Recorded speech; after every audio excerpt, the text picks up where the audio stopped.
When I was 15, I took a trip to Utah with my father to see my uncle, who owned this massive house right next to a set of woods owned by a Native American reservation. The last time I went to my uncle's house was when I was 8, so I was super excited. The day before the road trip, I asked my mom if she and my baby sister could come along. She said that she couldn't, but to take pictures of any wildlife we saw. I was going to stay at my uncle's for a week, and Utah is 2 states from my house. For those who are curious, I lived in Oregon as a kid, so the drive to my uncle's place would be excruciatingly long. Drives would take at least 12 hours, if not more. My uncle's house had 3 floors and it looked like a giant log cabin, which I thought was the coolest building I'd ever seen in my life. He bought the house when I was around 8, but he always lived by that reservation. Whenever we'd make a campfire outside, he'd always tell folk tales that the natives told him about. One time my uncle said to me that the natives are very superstitious, and some stories cannot be told. Stories about creatures you can't mention, or else you'd become their next victim.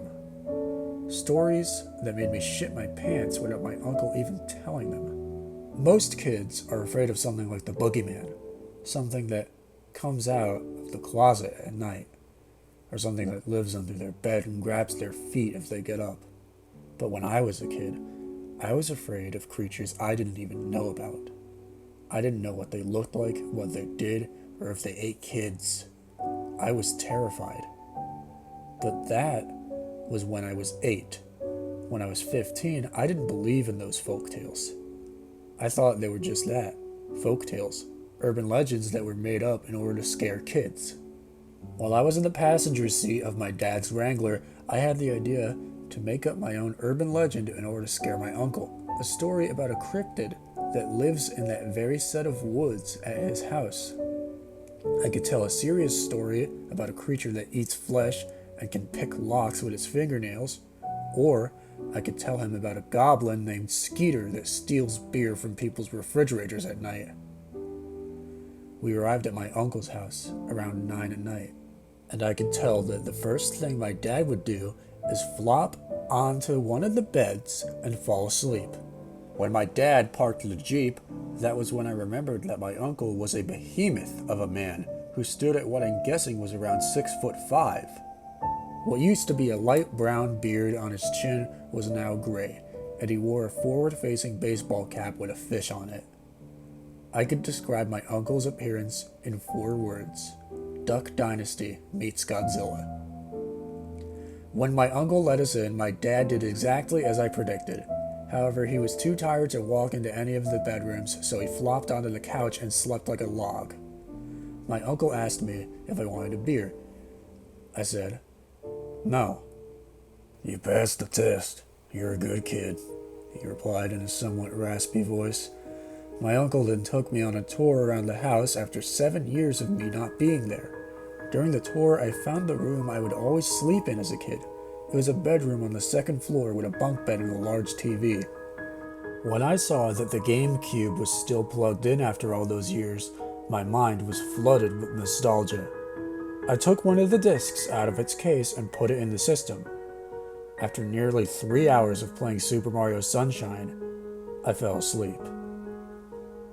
The next day, I woke up at around 12 in the afternoon. I walked out of my room and down the stairs to see my dad and uncle sitting on the couch and watching TV. I joined them on the couch and asked them what they were watching. My uncle replied, "Borat." That was when I realized how stupid I must have sounded when I saw the movie's titular main character on the screen, being one of the most iconic characters in all of comedy.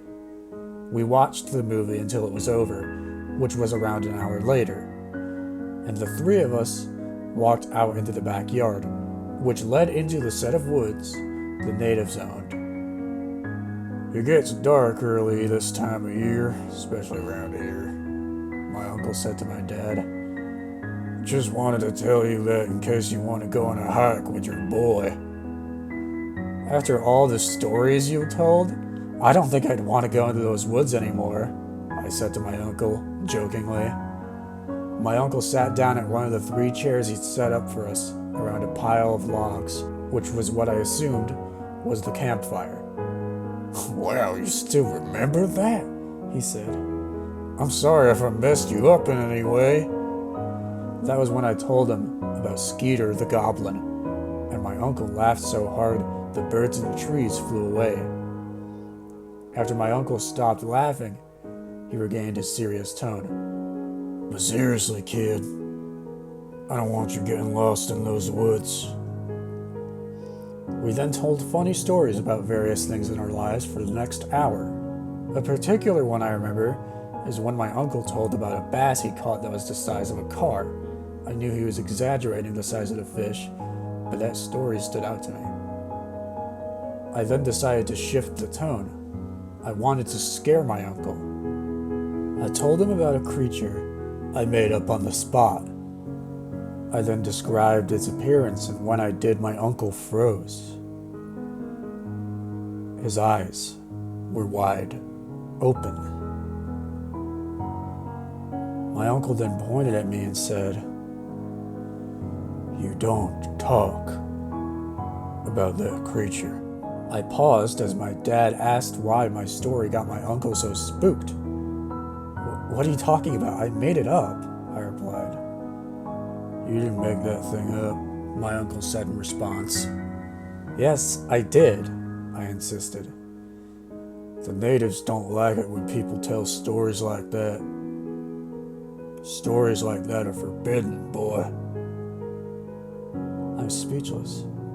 My uncle was more serious than ever before. "I told you not to talk about them," my uncle said to me. "You could tell stories about the boogeyman and the Sasquatch, but you cannot tell stories about them." I was struck by curiosity. "Who are they?" I asked. "I can't tell you, kid," my uncle replied. "Something happened when I was your age. One of the native kids told me about him. The next day, that boy went missing." I was awestruck. According to my uncle, a creature I made up on the spot was actually an urban legend. After that, we watched a movie in the living room. I forgot the title, but it was something stupid. It wasn't nearly as good as Borat. After we finished the movie, we ate dinner. I remember exactly what we ate that night. Salisbury steak. It was one of the most delicious foods I had ever eaten. After dinner, I went to my room and played some more video games. I fell asleep a couple hours later. I barely remember the next morning, but that day I went hiking in the woods with my dad. During the hike, I met some kids who were camping. I remember my dad asked a question about them camping on private property, and they replied that one of their friends had family who lived on the reservation. I then saw a kid around my age crawl out of one of the tents and stand up. The kid was of Native American descent, and the first thing he told me was his name. His name was Ahiga, which he said meant he fights. I thought his name was Badass. He then asked for mine. "Derek," I said. My name was not so badass. His friends then introduced themselves. There were 2 boys and 3 girls. Caleb, Felix, Gwen, Catherine, and Ashley, who went by Ash. When Caleb asked if I could join the camp tonight, I replied with, "I've got to ask my uncle about that." So when I got back to my uncle's house, I asked, and I was surprised when he said yes. I think the only reason he said I could was because I mentioned Ahiga. He knew that I wouldn't tell any stories after his warning. At around 4 in the afternoon, I walked into the woods, remembering the route to the tent, which was basically a straight line with only a couple turns. However, it took at least 10 minutes to get there. I greeted the group of kids, and they were happy to see me. When I saw them, I noticed that they made a campfire of their own, being much smaller than the fires my uncle would set up. Ahiga said that the only reason they decided to make a fire was because they weren't too close to any trees.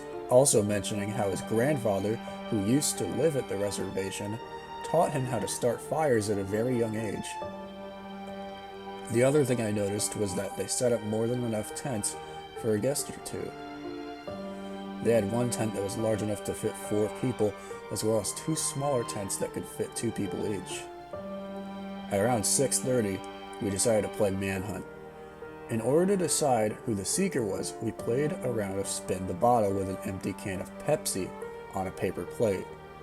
Ash and Felix were picked, and they both played rock, paper, scissors. Felix lost, which meant that he was the seeker. Felix counted to 50 as we picked our spots. His hands, as well as his blonde hair, covered his eyes as he did so. I had no clue where Higa, Catherine, and Ash went, but I knew where Gwen and Caleb were. I was crouching behind a large rock as Gwen stood behind a tree nearby and Caleb tried climbing a different one. That was when Gwen and I made eye contact, and I noticed how cute she was. She had bright green eyes and long, wavy red hair. She smirked and waved at me, which caused me to blush and look away. That was when I saw that Caleb actually managed to complete his mission. He looked around using his hands like a set of binoculars, as he was perched on a particularly sturdy branch around 12 feet high. I then heard Felix yell, "Ready or not, here I come!" I looked back at Gwen and she looked at me, her pointer finger over her lips, gesturing for me to keep quiet. I nodded and looked at the ground. Butterflies flew around in my stomach until I heard something climb up onto a rock I was hiding behind. I turned around and for lack of a better word, I was literally jump scared by Felix. He screamed in my face, causing me to let out a sharp "fuck!" and stumbled back, falling on my ass as I did so. I then heard Felix giggle like a schoolgirl. "Got you good, didn't I?" he taunted. "You scared the shit out of me, dude," I replied, out of breath. After a moment, I heard Felix say, "You're a seeker now, man. Get off your ass." Felix extended his hand out, and I grabbed it, helping me up. I then noticed that there was a severe amount of mud on the back of my pants. "Ah, shit," I said. "What is it, dude?" Felix asked. "You promise not to laugh?" I asked. Felix nodded. I then turned around and showed him the back of my pants. "Damn," Felix said. "Looks like the aftermath of a Taco Bell." "Thanks, dick," I replied jokingly. I then turned around to face him again. "But seriously, you got a killer ass, man," Felix joked. After laughing so hard my lungs hurt, I looked around only to see that Gwen and Caleb were nowhere to be seen. "Shit, they bailed," I said to Felix. "Who?" Felix replied.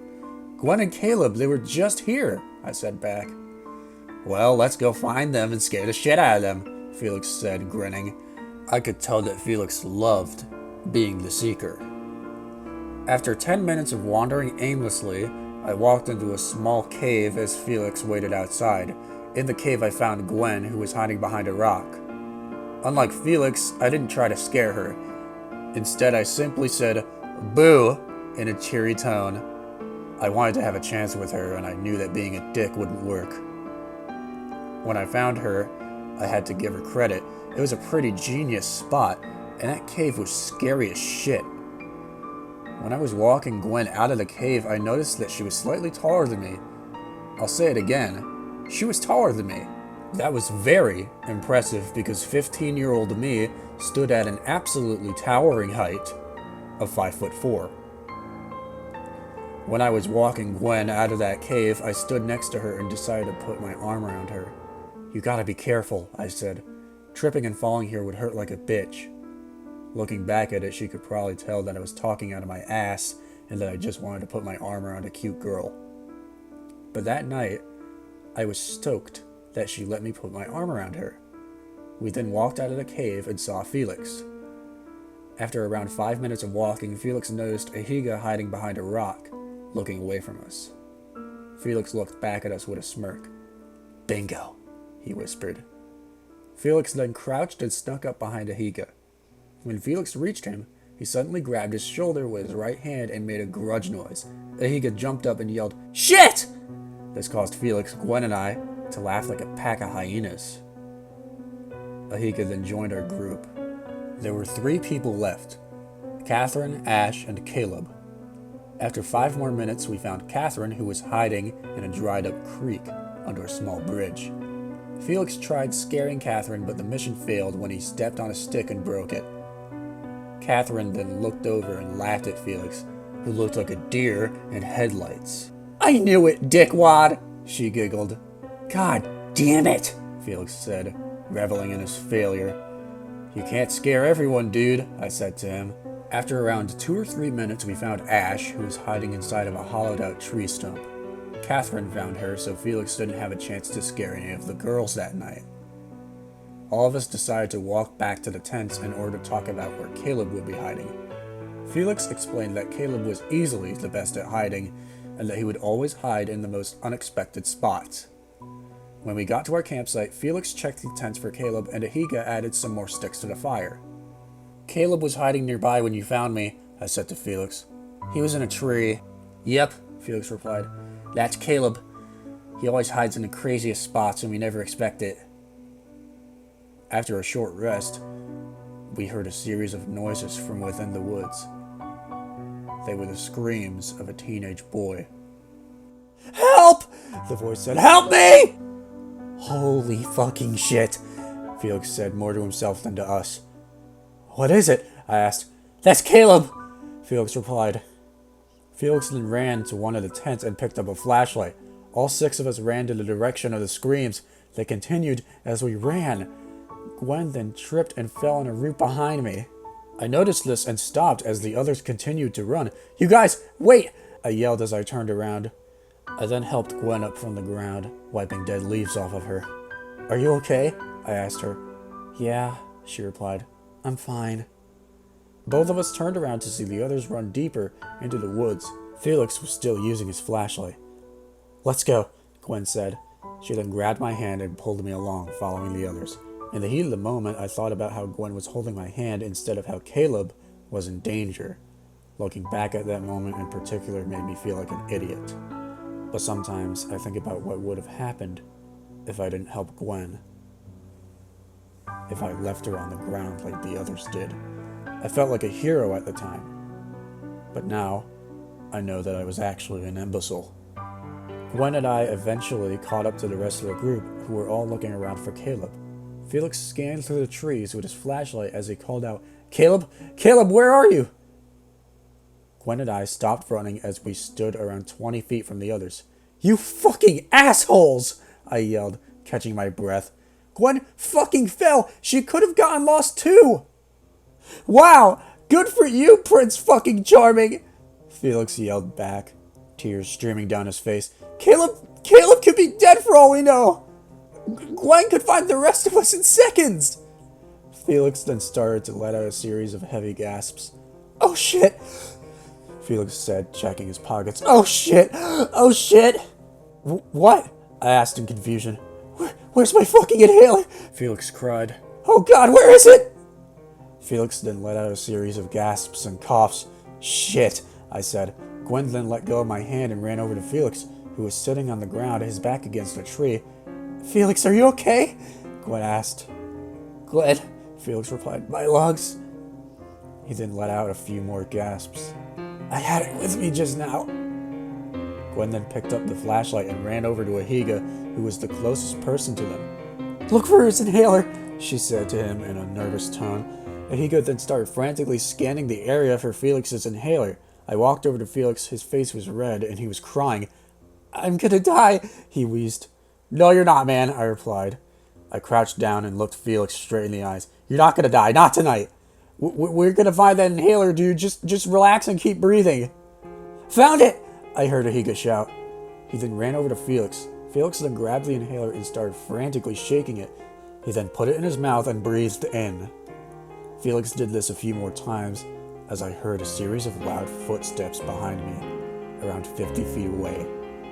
I then saw a silhouette slowly emerge from the darkness. It was a creature with large horns on its head, looking at us with 2 glowing red eyes. "Oh, fuck me!" I shouted. "What is it?" Ahiga asked. He then turned around to see the same figure I was looking at and gasped. The creature then ran at us from the woods and screeched in our faces. All of us screamed except for Felix, who was now fully recovered. "Caleb, you dickwad," he said to the creature. "I got you guys good, didn't I?" the creature said. It then lifted up its mask to reveal Caleb's stupid smile underneath. "You asshole," Ash said. We told you not to bring that thing."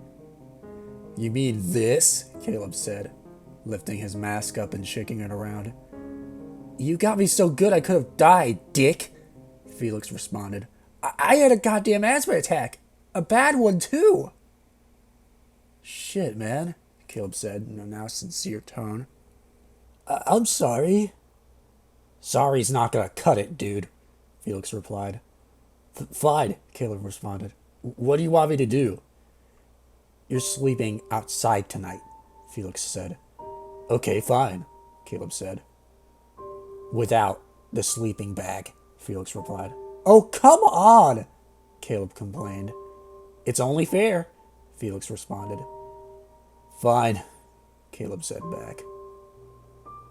Felix then got up from the ground and wiped the dead leaves off of his pants. Ahiga then led us back to the campsite, flashlight in hand. We all then chose which tents to sleep in.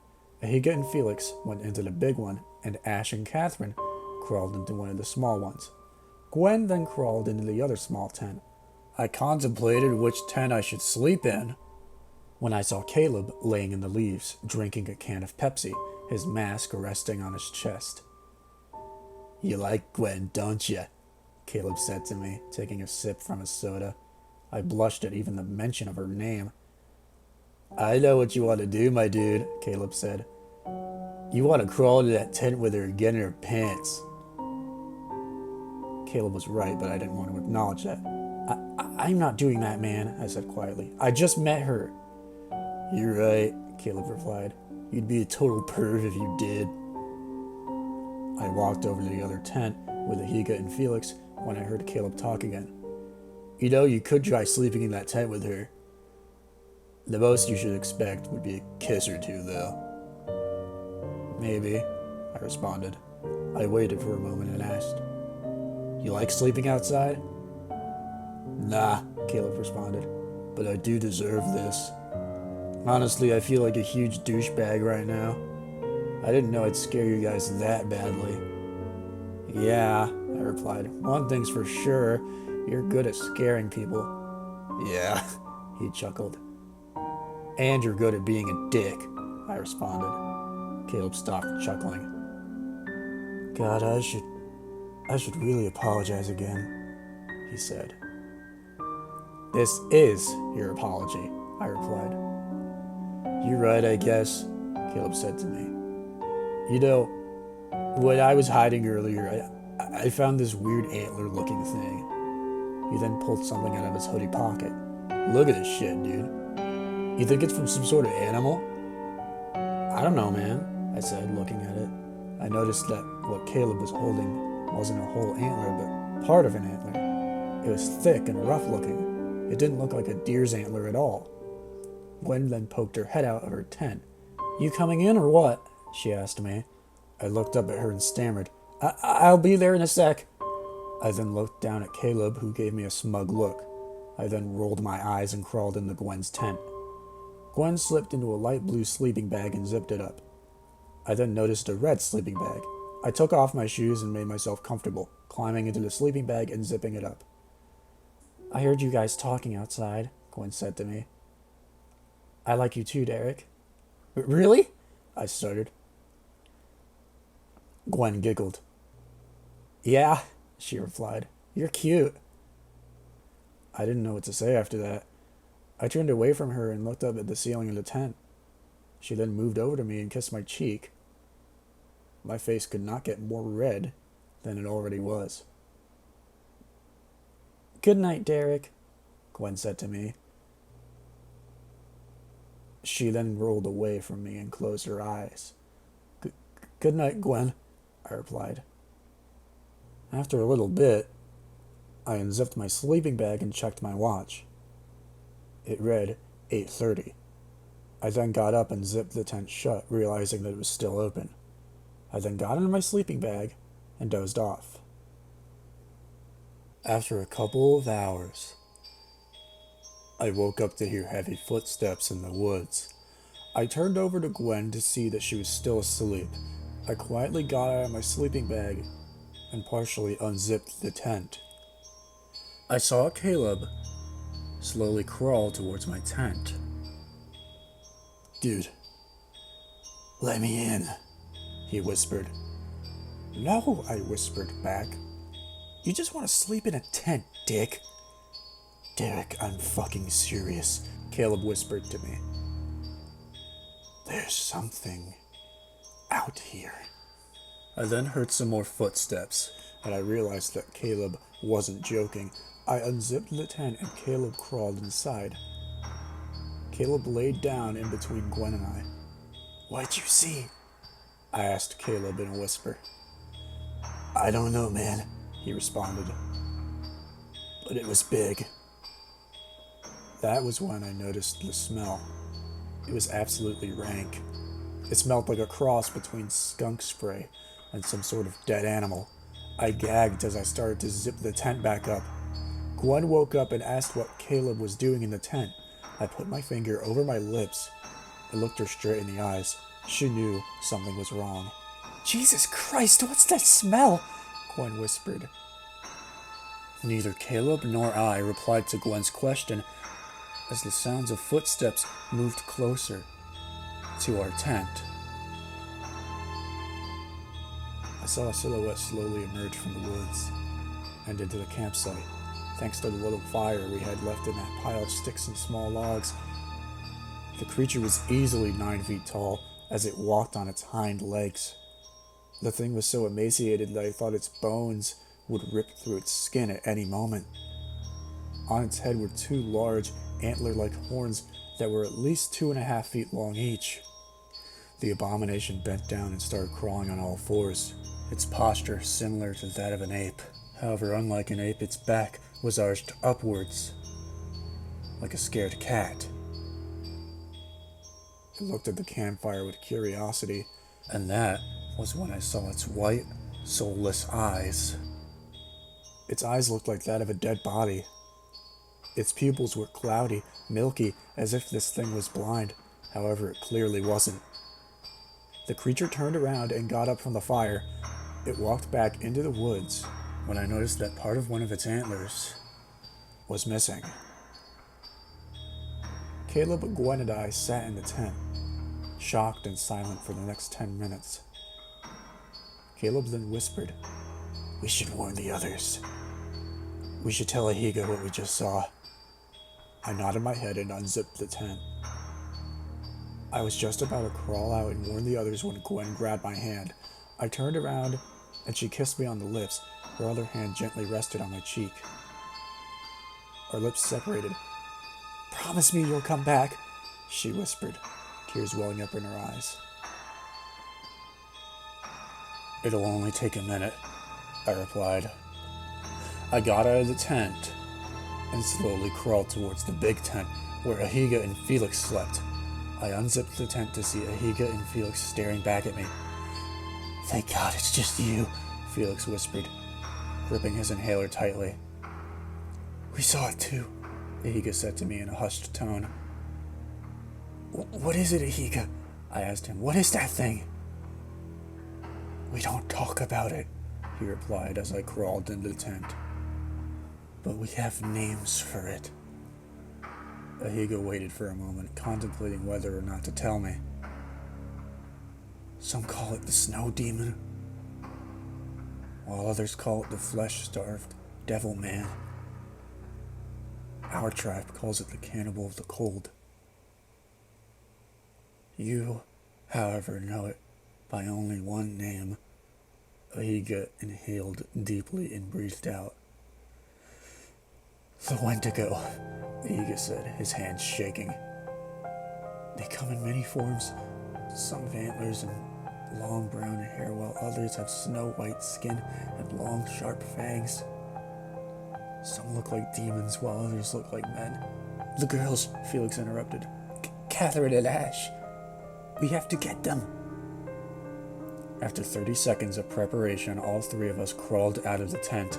Ahiga checked on the two girls and woke them up as I checked on Gwen and Caleb, who were trembling in fear. I then heard Catherine ask Ahiga what was going on.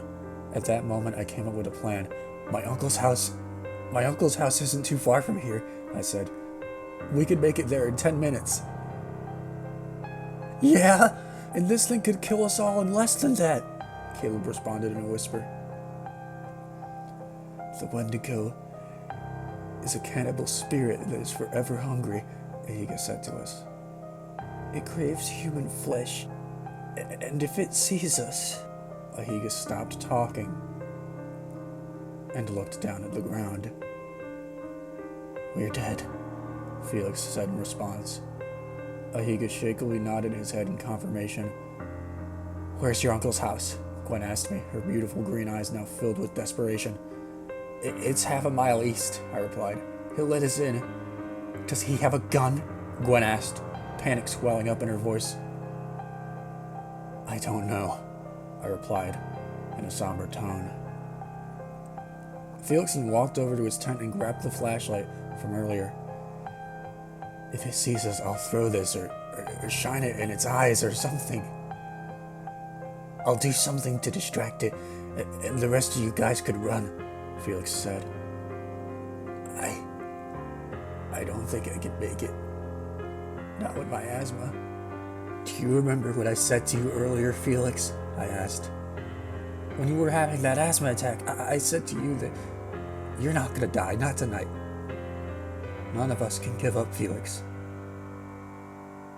Felix nodded his head, tears streaming down his face. Let's go, Ahiga said with determination. The seven of us headed east, down one of the paths. All of us quietly moved in a line. Ahiga and Felix were in front, Catherine and Ash were behind them, and Gwen, Caleb, and I were in the back. When we were 2 minutes from my uncle's house, I turned around to see Caleb pulling the antler from his hoodie pocket. I think it wants this, he said to me. All of us stopped in our tracks and looked over at Caleb, who was standing 10 feet from us. He was in the very back. We then heard a low growl from behind Caleb. A growl not from one's mouth, but from one's stomach. Caleb lifted the antler high above his head with his right arm. I saw the creature walk up behind him, its heavy feet crushing leaves and cracking sticks as it prowled towards us. All I could see was the creature's dim silhouette and its white, cloudy eyes, which just barely illuminated its antlers in the darkness. You want this? Caleb stuttered. Take it! The creature exhaled deeply, its breath being visible in the air as it did so. It then made a chattering noise with its teeth and grabbed Caleb's arm with a large hand, its fingers easily measured at least a foot in length. Caleb gasped. Tears streamed down his face as a wet spot streamed down his pants. Guys, he whined quietly. I love you. I love you all. The creature then made that same chattering noise as it lifted Caleb into the air by his arm. Before any of us could react, the monstrosity slammed Caleb into the ground like a rag doll with a loud crack. His skull was smashed open like a watermelon as it plowed into a large rock. His body and legs crashed into large rocks and logs, shattering his spine and breaking his kneecaps. Gwen covered her mouth as one of the other girls screamed. The creature then made that chattering noise a third time, and it walked backwards into the darkness, dragging Caleb's broken body on the ground. The next 2 minutes felt like 100 years as we all ran east. That was when we spotted my uncle's house. Salvation at last. We ran to the back door of the house and started knocking frantically. I looked through one of the windows. The inside of the house was pitch black. That was when I knew my dad and uncle were both asleep. I fell on my knees and looked down at the ground in defeat. As the others knocked and banged on the door, all I could do was cry. I was going to die. I was going to get ravaged by that thing just like Caleb. Gwen crouched down and looked at me, lifting my chin up with a gentle finger. "You're not gonna die. Not tonight," she said. Gwen then kissed me on the lips once more. I looked up to see the others banging the back door. I then noticed that someone in the house was turning on the lights. I heard rustling from the woods, and I turned around to see the creature once more. Now I could see it fully. Its terrifying form was completely illuminated by the moon above. The creature's antlers were covered in pieces of decomposing skin that I assumed was a human's. The creature's brown, matted hair was stained with the blood of its prey, most likely belonging to Caleb, as well as any other unfortunate souls the creature came across. Its head was skeletal, and hanging from in between its antlers was the face of a man, being the only evidence that this creature was once human. Its old face laid gently on its forehead, hanging on by only meat. "Eastus," Ahika said, uttering the name of a man turned beast. "My God, you really did eat them." "Who's Eastus?" Felix asked. "My grandfather," Ahika replied. The back door then opened. I looked over to see my father and uncle with worried looks on their faces. My uncle then noticed the abomination standing at the edge of the woods. "Holy Mother of God," he said. The creature made a shrieking noise and started running towards us. "Get inside, now!" my uncle yelled. We all ran inside and my uncle slammed the door shut. The creature crashed into the door. I heard its antlers scraping against the wood of the house. "I'll get my Jeep ready," my father said. "Don't!" my uncle yelled. "Get the gun!" My father looked at his older brother for a moment. "It's in the basement," my uncle said to him. The others and I slowly backed away from the back door, hearing scraping noises from the outside. I then heard the most horrifying thing in my life. "Guys, it's me. Let me in. That thing is after me." The thing was speaking in Caleb's voice. Despite the fact that it was impersonating Caleb perfectly, the creature spoke with no rhythm. It sounded like if an animal tried to talk. Felix heard this and fell onto his knees, sobbing. "Grandpa, stop!" Ahika yelled. "Felix," it said. "Derek, Gwen, let me in. It's cold out here." "Stop pretending to be my friend, you fucking bastard!" Felix screamed. I could tell he was hurting just by the way he spoke. My father came back with my uncle's hunting rifle. He handed it to my uncle, and my uncle looked at Ahika.